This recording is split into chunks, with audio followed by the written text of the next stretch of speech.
Good morning. It's Labor Day. Happy Labor Day. If that means anything to you. Kind of lost its meaning lately, I think, or in the last generation. Anyway, it's Labor Day, holiday, no mail today. Banks are closed, post office is closed. Every place else is open. Have fun. It's a beautiful day here in Maine. Sunshine. Mid-60s right now, I think. It's 9:45 in the morning.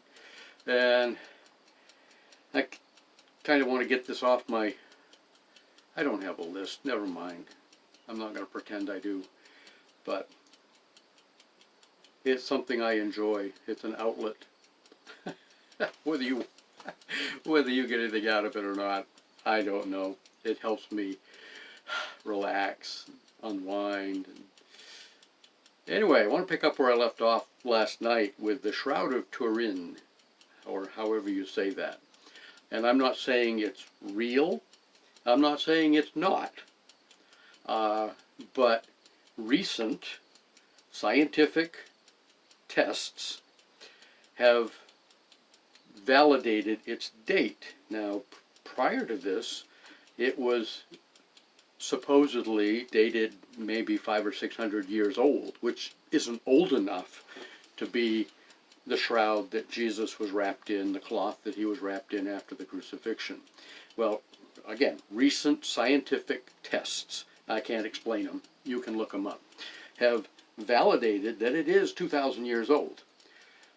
So that's interesting.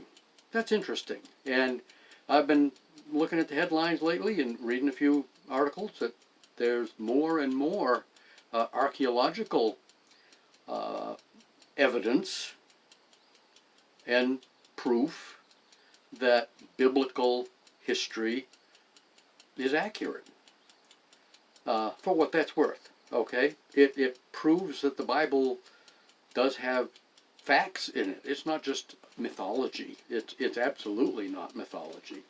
It is the record of God's interaction with us, his creation, and sometimes specifically the Jewish race, the children of Abraham, Isaac, and Jacob. There again, go back and read Genesis. Good stuff. Important stuff there. Genesis is loaded. Anyway, yeah, so the Shroud of Turin may be the real deal. And not that it needs to be. You know, the record of Jesus is pretty clear too.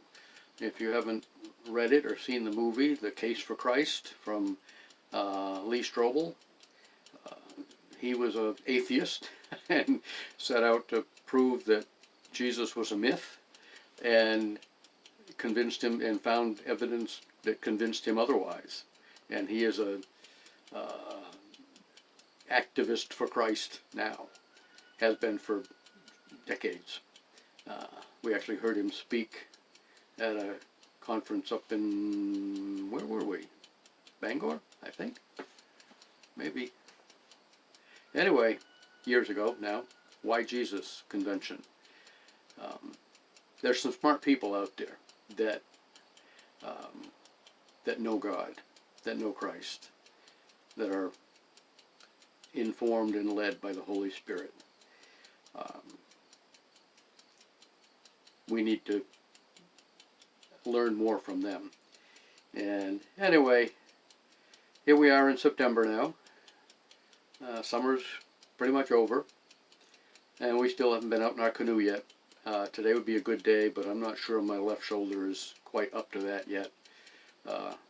Paddling would be fine, but getting the canoe out of the barn and onto the car and back and forth might be more damaging than good. So we may wait till next month.